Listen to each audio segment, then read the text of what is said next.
là la source de tous les conflits judéo-chrétiens. Contrairement au judaïsme en place, les chrétiens vont prier un Dieu unique, mais divisé en trois. Les Juifs réfutent cette trinité.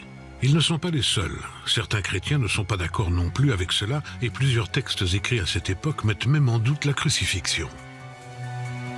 L'évangile de Barnabé pourrait en faire partie, car c'est justement la deuxième révélation que l'on y trouve. Jésus n'a pas été crucifié. Le récit de la crucifixion, il est contesté, y compris dans des écrits chrétiens de l'Antiquité. L'ouvrage est même très précis. Selon lui, ce n'est pas Jésus qui était sur la croix. Pourtant, un fait pourrait aller dans ce sens. Beaucoup de textes chrétiens des premiers siècles de notre ère parlent d'un autre homme qui aurait pu être crucifié à la place de Jésus. Le nom d'un homme est même cité, Simon de Cyrène. Dans les premiers écrits chrétiens, on trouve des textes parfois ambigus sur la façon dont la crucifixion se déroule, sur l'intervention d'un certain Simon de Cyrène qui aide Jésus à porter sa croix.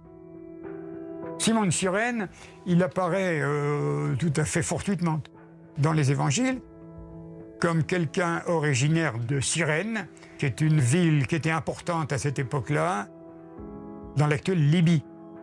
Dans la Bible chrétienne, Simon de Cyrène intervient de manière curieuse. Alors que Jésus porte sa croix dans les rues de Jérusalem, les Romains ordonnent à ce Simon d'aider Jésus. Il rentre du champ et puis on réquisitionne, il n'y a pas d'autre terme, pour porter la croix de Jésus parce qu'il est affaibli par les épreuves qu'il a déjà. Il est né à Cyrène, pourquoi on le retrouve à Jérusalem et dont on ne sait pas d'où il sort. Dans les évangiles, les micro-événements ne sont pas évoqués, sauf s'ils ont de l'importance. La présence de cet homme qui sort de nulle part et à qui on ordonne de porter cette croix est assez étrange.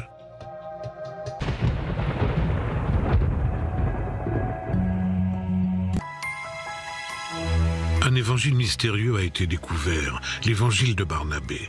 Il remet en cause tous les éléments qui ont fait les bases de la religion chrétienne, la divinité de Jésus, la Trinité de Dieu, la crucifixion et la résurrection.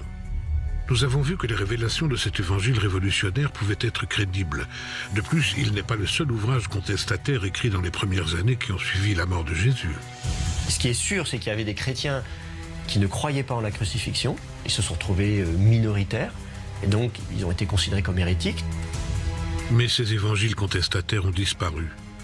La seule vérité officielle sur l'origine de la chrétienté se trouve au cœur de la Bible. Pourquoi ?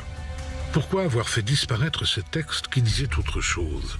Se pourrait-il que ces textes aient été gênants ? Pour qui ? À ces questions, une réponse commune peut être faite. Au IVe siècle, la religion chrétienne est devenue une arme politique.